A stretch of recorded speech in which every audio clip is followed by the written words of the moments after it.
Over to you. You just let me know when you want me to change slides. Okay, thanks so much, Hadley.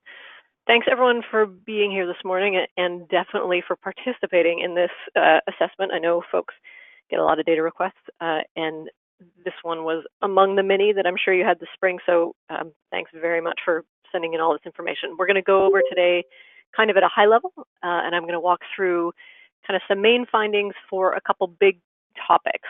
So Hadley, if you can jump to the next slide.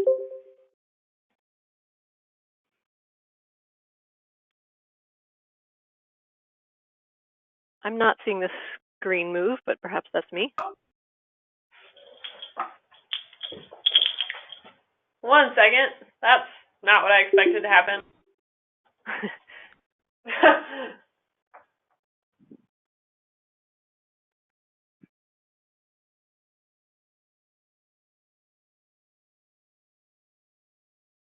What about now? I'm still looking at the title slide. Oh boy, okay. Let me restart sharing again.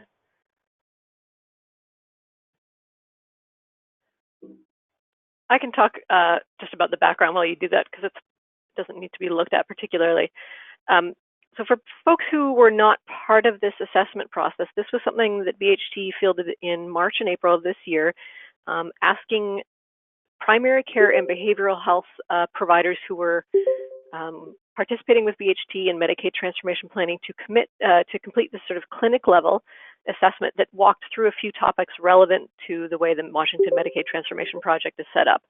So we asked a series of questions around topics like integrated care, care coordination and chronic disease management, value-based payment, opioid prescribing and treatment services, and also health information technology. Yay, that works, sadly. Okay, good. Great. So health information technology and health information exchange, HIT, HIE. And I'm, as I said, going to give you an overview of some of those results today. And in some ways, those won't be new to you or to those of you who participated directly because the information is coming from you. But the goals for doing it, were twofold. One is to help both partnering providers and the county-based collaboratives prepare their health system transformation plans that are in progress right now for BHT. And those are in turn going to inform the implementation plan that BHT needs to deliver to the state in the fall. The results are also going to give BHT some direction in planning what makes most sense for region-wide technical assistance, support, investment, and so on. So next slide. Yay. So once again, thank you very much to everyone who responded. And also to the members of the Provider Champions Council who provided some feedback on the questions. So we had in total 64 responses across 45 organizations. So there are several organizations who have multiple clinic sites, and we asked for responses at the clinic site level. That was an excellent response rate, pretty close to 100%. By county, so if you're seeing this slide that shows the breakdown by county, the bulk of the responses, understandably, for Spokane, about 45, and the rest, we had 3 or 4 each from most of the other counties in the region. And next slide, please. So clinics, just in terms of who responded, clinics provide a range of services: primary care, mental health, substance abuse. The bulk of the most common service across all the clinics provided was mental health, but lots of clinics provide several services. Many provide other services, and there's a little call out on this slide about what other consisted of. For purposes of looking at the data, we kind of bucketed clinics in terms of which services they provide. So there were 14 that provided primary care only, 34 that provided behavioral health only, that's either mental health services or substance use disorder services or both.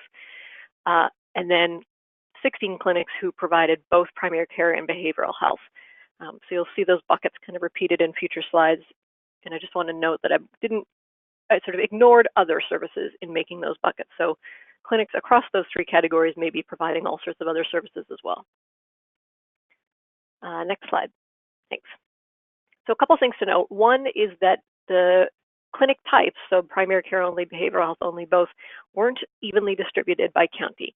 So for instance, if you look at this top chart in the top row, Spokane County behavioral health only, that was 58% of the clinics who responded in Spokane were behavioral health only.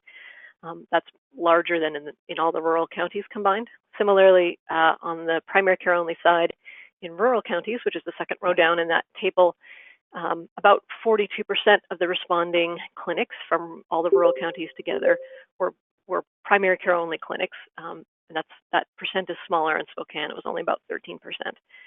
And I'm saying this now just to sort of note that in a few future slides, there's going to be some results that are broken out by clinic type, but I want you to keep in mind that some of that clinic type difference is also an urban-rural difference, so it's not a clean cut. We don't have the numbers to sort of statistically control for that kind of thing, so it requires you to keep some context in mind. And then the other thing I just wanted to note is, unsurprisingly, you are all people who responded, a collection of folks who committed to BHT, to participating in Medicaid system transformation, and a lot of Medicaid is a majority source of revenue for a lot of the clinics, and a huge source. Greater than 80% of patients at a lot of these clinics reported having Medicaid as their primary coverage. So next slide. All right, so now we're kind of diving into some of the topical details. So we asked a series of questions around integrated care. This question asked people about their use of a variety of practices that are called out either in the collaborative care model or in the BRIE collaborative recommendations, all around best practices for integrated care. And in this scenario, we asked people to say, hey, do you do this kind of practice for none of your patients, for some of your patients, or for all? And then scored that sort of 1, 2, 3, none, some, all. And so the numbers you're looking at are sort of the mean score for each item. Might sort of take away from this, and the slides I think are attached, and will be posted after the presentation. But my main takeaway from this is that some of these sort of model best practice elements are used more commonly or less commonly than others. So for instance, shared care plans, which is the third row down in this table, used less commonly in a lot of cases than say some other things like using a standard or agreed upon set of criteria to identify patients who might benefit from care management.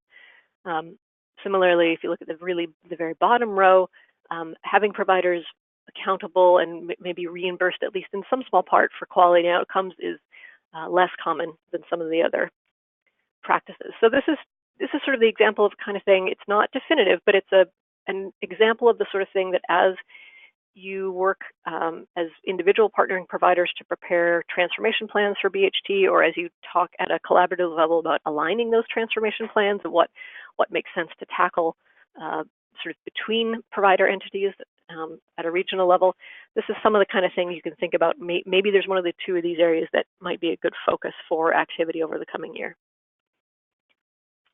Next slide. So integration obviously relies a lot on collaboration between providers of different types. So we asked some questions about that. This is a busy slide, but it shows essentially we asked people to what degree they collaborate with providers of different types and asked them to describe the collaboration as extensive, occasional, or none. So for instance, if you look at the top figure, top left-hand figure here, it says 14%. That's 14% of primary care only sites said they had extensive collaboration with mental health. And that's how the rest of the table works. In this table too, there is a lot of variation. So, sort of signaling at a high level that collaboration is not routine by any means. Also that not every patient, not every clinical scenario involves the same need for collaboration. One thing that sort of stood out to me here, I'm looking in the primary care only sites, which is the top two rows, and I'm looking over on the right-hand side, 43% of those clinics said they didn't really have any particular collaboration with substance use disorder providers. Even among mental health only providers, so that's a few rows down, kind of in the bottom 2/3 of the table, 67% of those guys said that their collaboration with substance use disorder, again, was occasional. So there's lots of room for systematizing, or at least sort of asking questions about the degree to which this collaboration needs some strengthening or where it could be strengthened. Next slide. And then we also asked about barriers to integrated care, and people could check all that apply, and there were lots, unsurprisingly. This is not, not easy. If it were easy, it would have been done at this point. The most common barriers that people mentioned are listed at the top here. So payment and financing mechanisms standing in the way to delivering more integrated care, and workforce availability was a close second. But you can see if you look at the right-hand column in the table around that shows all sites together, there were many things that were substantial barriers, or that more than 40% of people said, no, that this is a barrier to me in delivering more integrated care. I do want to note, in this table, it's not uniform, but if you look at the second column in from the right, so that's clinics that offer both primary care and behavioral health services. For some of these potential barriers, those clinics are less likely to cite that thing as a barrier. So for instance, workforce availability, 31% of those clinics said workforce availability is a barrier to my clinic delivering more integrated care. But those percentages were a lot higher for the behavioral health only and the primary care only clinics. So some of that is potentially an opportunity for sort of, peer learning. There's a degree to which maybe those clinics who are already offering both kinds of services have figured workarounds to some issues, or perhaps they're structurally set up to not run into those issues. But there is an opportunity to sort of share between clinics, maybe in collaborative discussions or directly partner to partner, about what people have found that works for them in getting a little further along the integrated care continuum. Next slide. And there were some open-ended responses in the survey. I'm not going to read this one because you all can do that, but I just pulled it out because it's sort of an interesting illustration of how important it is for people to have a common understanding of integrated care, but a common understanding slightly beyond the vision level, more at the sort of, what does that actually mean operationally? Who talks to whom, when, under what circumstances? What do you ask of your partners, and what's given? So that's just an example here, and there's a couple other slides in the presentation where I've pulled out some of the write-in responses. And then finally, on integrated care, we asked folks what sort of technical assistance would help, and there was all sorts of comments. I've copied some of them here, but sort of thematically, a lot of them were about HIT, unsurprisingly, about sort of billing and also workflow just at the clinic level about offering integrated care, and staff availability. There's a lot of variation though. So for some people, the bottom comment on this slide is talking about what's the model for integration in a small rural setting, versus some people, the top comment is much more sort of operational, thinking about how do you schedule an integrated care visit? What does that mean for length of appointment, and how you bill multiple disciplines in a single visit? There's sort of model concerns or model design things that need to be thought through, as well as really operational things. None of this, I think, will be surprising to you all, I hope. So next slide.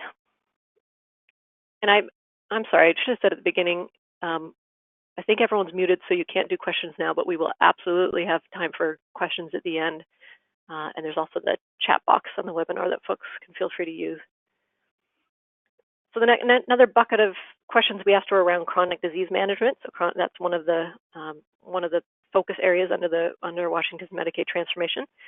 So moving here to chronic disease management, most clinics, like around 3/4, reported that they use care coordination. Like, they have people who sort of have a dedicated portion of their job to doing care coordination, and a lot of people also prioritize specific groups for care coordination, although it varies across the clinics. A smaller number, about 34%, said that they use registries to sort of monitor and keep track of folks with certain chronic disease conditions. We also asked people, this is sort of similar to the integrated care question, we asked people to what degree they use some of the different best practice elements from the chronic care model, so Wagner's chronic care model. And this one was fairly varied. So some elements like, team-based care is a little more common than, for instance, offering culturally specific care programs for people, for specific groups of clients. Overall, you can see in this table, clinics that are primary care only tend to tend to be more likely to offer some of these chronic care model elements, which makes sense. And chronic disease management is sort of a bread and butter part of primary care.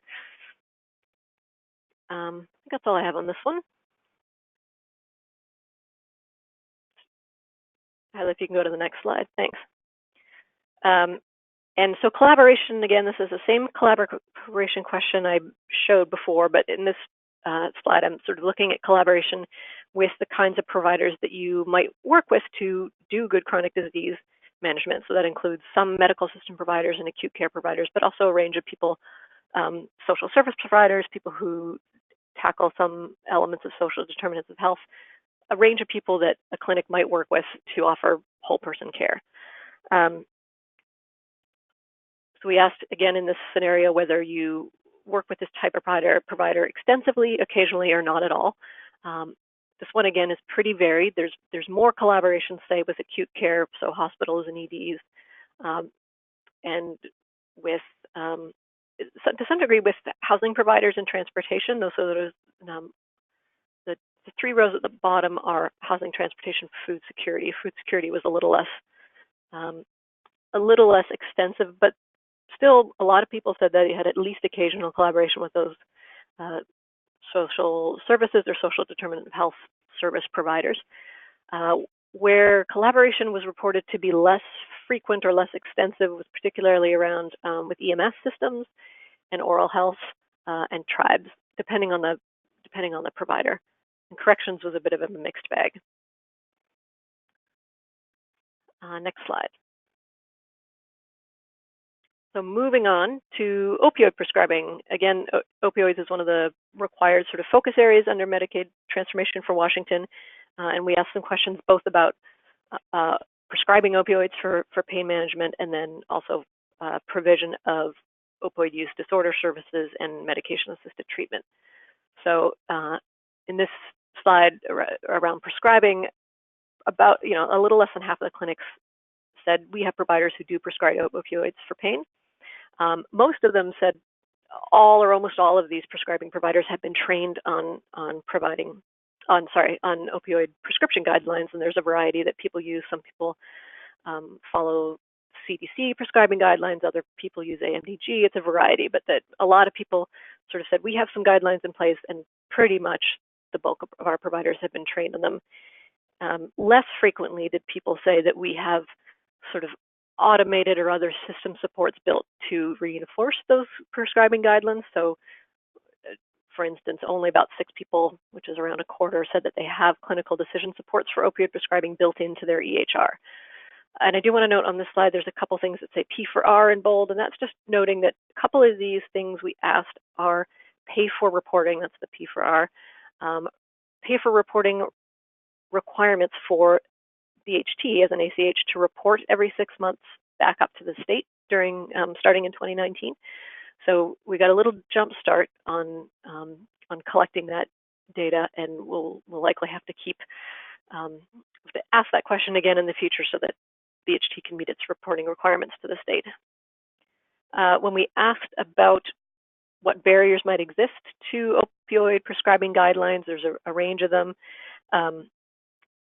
A lot of them have to do around sort of system stuff like EHR interoperability.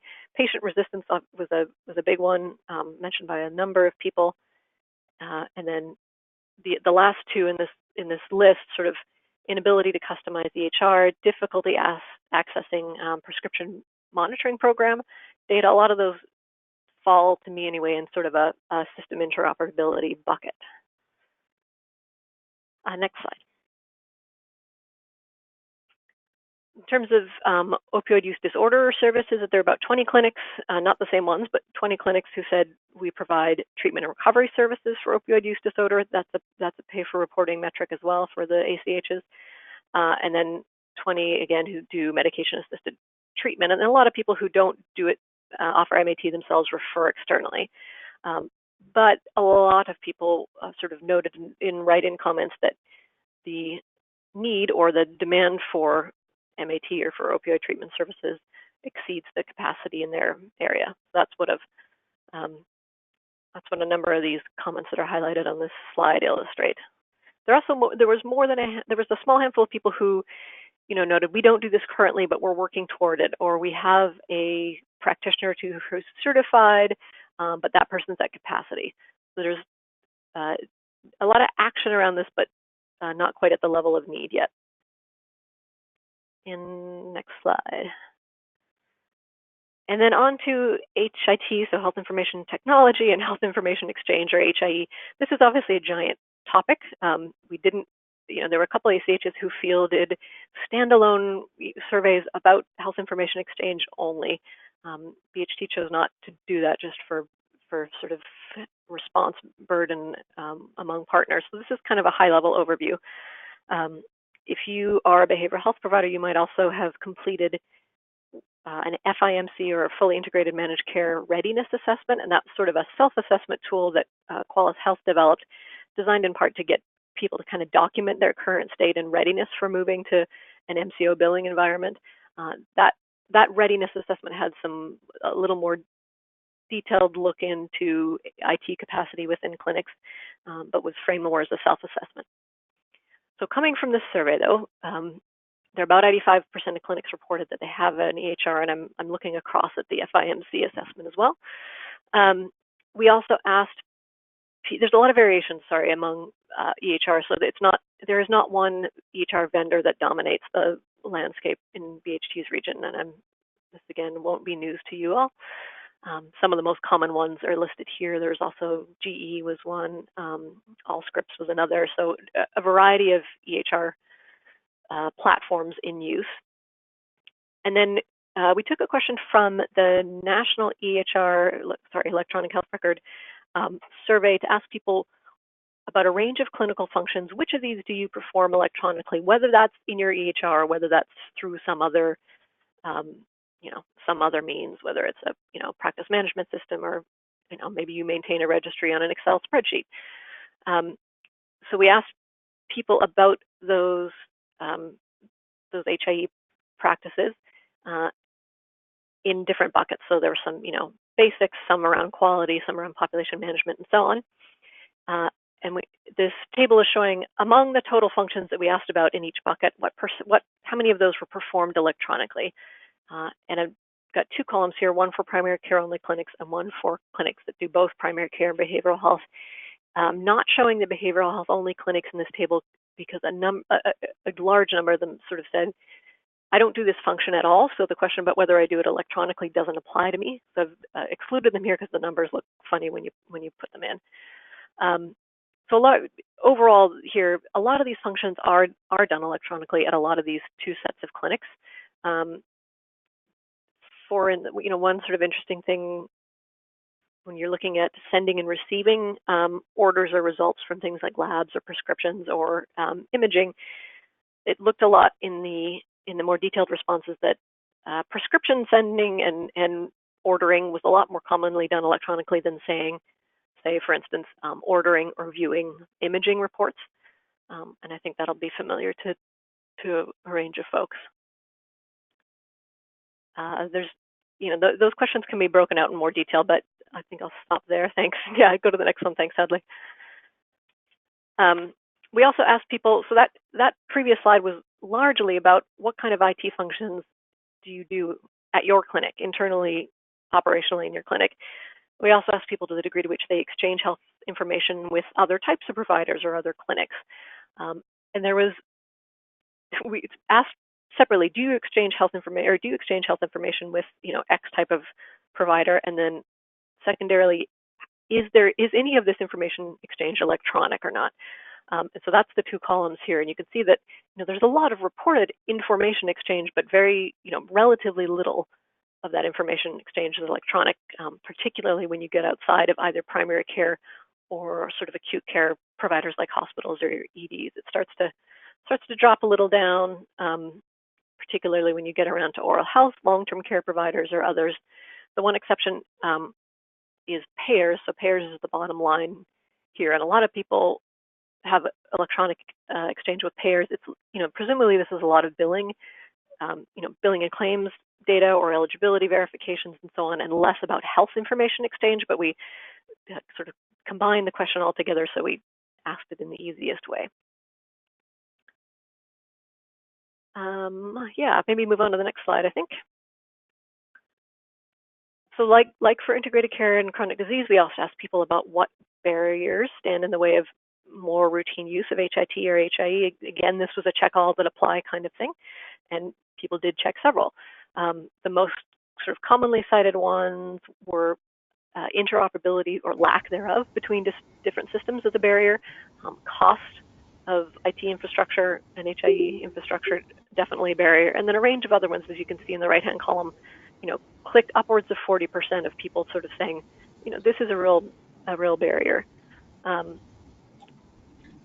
some variation in here. For instance, if you look at the cost row, which is the second row down, 80% of primary care only clinics said, yeah, that's a barrier for me, versus 25% of clinics that offer both primary care and behavioral health.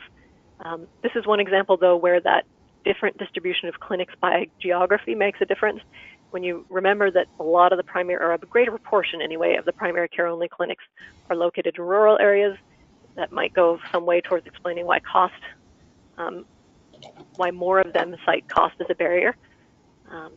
But in general, a lot of these things are real barriers to people. And then I did want to note, there's a little tiny note at the bottom of this slide, just that several people wrote in that broadband capacity or insufficient broadband coverage is a barrier, and all of those were rural county respondents. All right, next slide.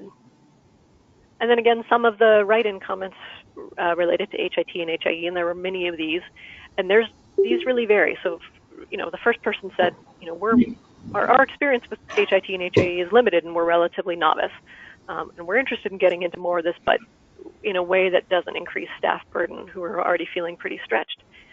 Whereas, for instance, like the third comment down here, someone saying, we have an EMR or an EHR, and it's pretty capable of doing everything we want to do. We're using only a proportion of its total capacity. So there's a real mix. Some people doing direct secure messaging, a comment about particularly HIT and HIE being a barrier with transitions between settings of care. So a lot of illustrative comments that probably ring true, I hope, to you all, and that provide some context for the other responses. And next slide. And then last topic. I know I'm running through fairly quickly, but can take questions at the end. The last sort of major topic we had a series of questions around was about value-based payment.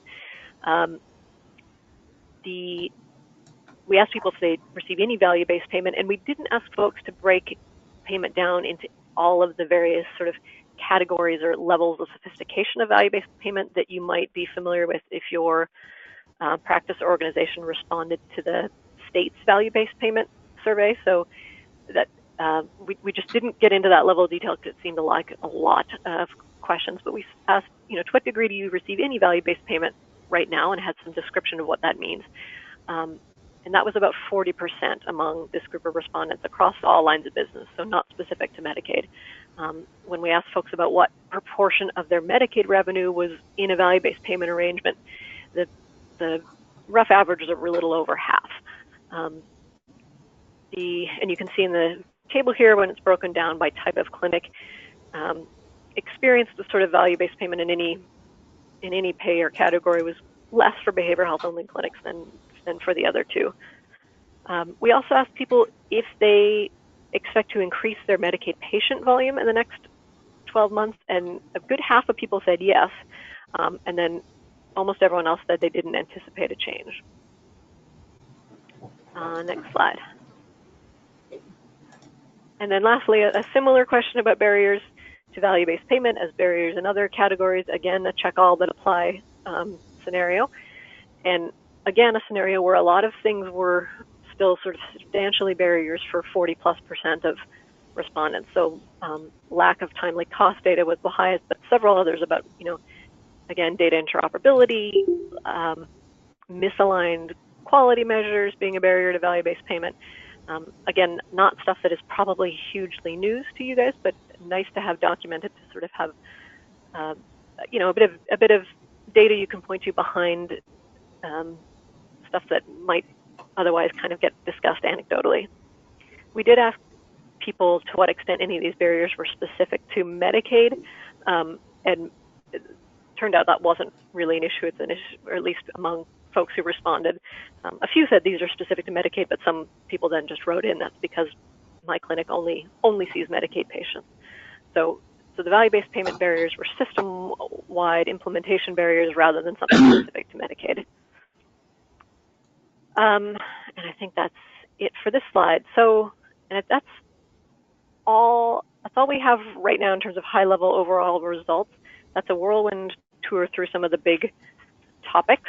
I do want to note some of the each collaborative. So each county-based collaborative is going to get a quick synopsis of their own results.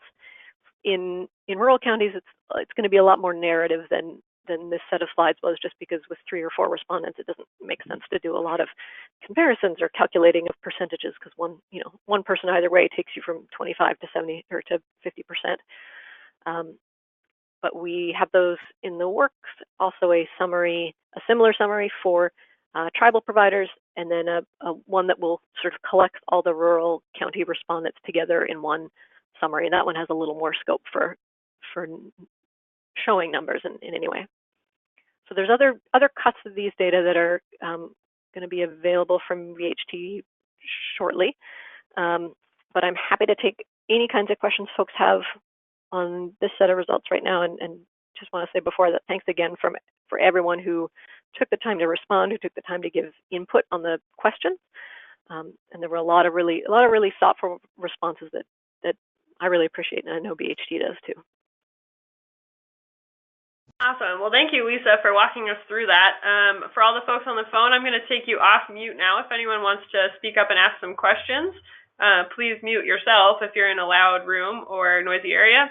And you're also welcome to put a question in via chat, and I will relay that to Lisa. So with that, you're all open to share.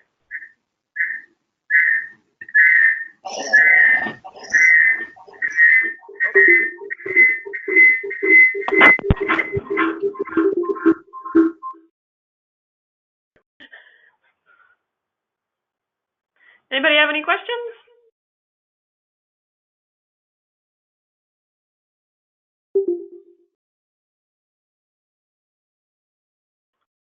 All right, going once. People with data. Too much data at 9 a.m. on Friday.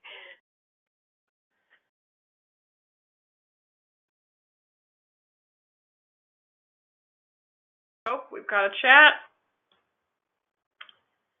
Dan Sickler is asking what happens now with the data.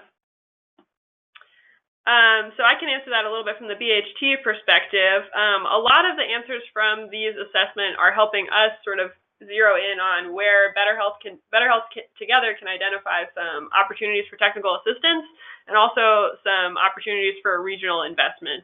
So we're going to be looking at this analysis and sort of starting to say, okay, where are there resource barriers that some sort of investment from BHT could help overcome? Or where are there areas where folks are really needing some technical assistance that we might want to go out and look for some subject matter experts, TA, or other sort of training to support the whole region. So Better Health Together will be working on sort of those recommendations over the next few months.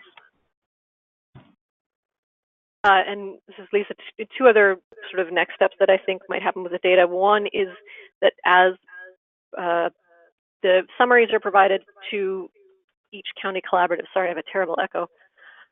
I think there's a hope on BHT's behalf that people preparing transformation plans, so partnering providers doing transformation plans, and collaboratives preparing transformation plans, or aligning those partnering provider plans, will take a look at this information and see if there's opportunities for some aligned action in any of these areas. And then a third sort of use of the data will be for state level reporting. So for instance, BHT has a semi-annual report due to the state at the end of July in which they need to report on current state. So I think a lot of this information will help fulfill that reporting requirement as well.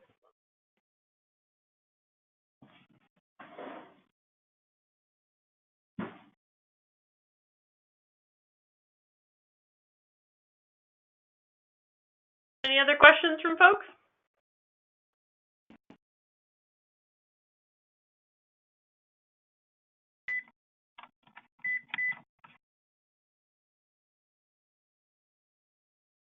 All right, well, hearing none, I am happy to give you all another half an hour this Friday. I know some of you are probably going to join us at 10 o'clock for our overview of the Partnering Provider Transformation Plan.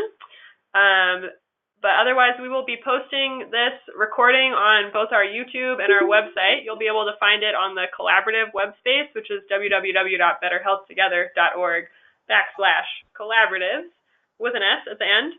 As well as the summaries that Lisa mentioned on all of the assessment findings.